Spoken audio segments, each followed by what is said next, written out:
ఈ రోజుల్లో ప్రతి ఒక్కరికి జీవితం మీద కాస్తో కూస్తో అవగాహన పెరిగింది.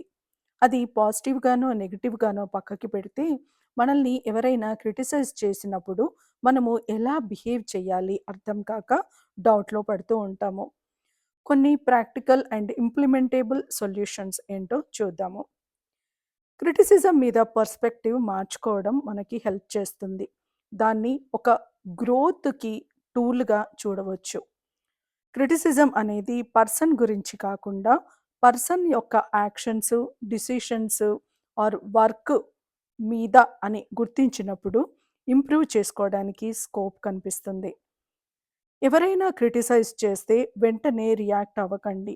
ఒక డీప్ బ్రెత్ తీసుకొని ఒక 15 సెకండ్స్ ఆగి ఆ క్రిటిసిజంని పర్సీవ్ చేయండి. లేదంటే మైండ్ ఆటోమేటిక్‌గా డిఫెన్సివ్ మోడ్‌లోకి వెళ్తుంది. Separate your self from criticism. Message మీద కాన్సంట్రేట్ చేయడం, దాని వెనుకనున్న ఎమోషన్స్ మీద కాదు. ఒక క్షణం పాటు వచ్చిన ఫీడ్‌బ్యాకు కరెక్ట్ ఫీడ్‌బ్యాకా కాదా అని మిమ్మల్ని మీరు టెస్ట్ చేసుకోండి. యెస్ అయితే చేంజ్ చేసుకోండి. లేదు అంటే ఇగ్నోర్ చేయండి. Ask for clarification. క్రిటిసైజ్ చేసిన మనిషికి అంత సత్తా ఉంది అనిపిస్తే క్లారిఫికేషన్ అడగండి. వాళ్ళు ఎందుకలా అనుకుంటున్నారు తెలుసుకోవడం మనకు హెల్ప్ అవుతుంది. Control body language.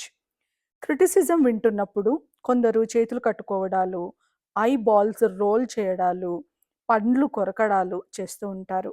అది మీరు డిఫెన్సివ్ మోడ్‌లోకి వెళ్తున్నారు అని చూపిస్తుంది.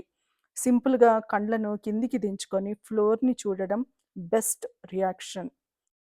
ఆ క్రిటిసిజంని ప్రాసెస్ చేసుకునే టైం ఇవ్వండి. కానీ రియాక్ట్ అవ్వొద్దు. Be kind to yourself. మనం మనుషులము. మనకున్న బ్రెయిన్ ఇలాంటి సరౌండింగ్స్‌కి రియాక్ట్ అవుతుంది. కానీ మనం రియాక్ట్ అవ్వాల్సిన అవసరం లేదు. ఆగండి, ఆగండి అక్కడికే వస్తున్నా. కొందరు అన్నెసెసరీగా క్రిటిసైజ్ చేస్తూ ఉంటారు. అప్పుడేం చేయాలి అనే కదా మీ క్వెషను. క్రిటిసిజం యాక్సెప్ట్ చేసేటప్పుడు ఆ క్రిటిసైజ్ చేసిన మనిషి సత్తా ఏంటో కూడా తెలుసుకోగలగాలి. రాముడైతే ప్రతి మాటకి వాల్యూ ఇవ్వచ్చు. అదే రావణుడైతే ఇగ్నోర్ చేయొచ్చు. వారు ఎలాంటి వారో తెలియకపోతే సెకండ్ ఛాన్స్ ఇవ్వండి. Protect yourself from bad surroundings. Let's make this earth a better place to live. See you again. By.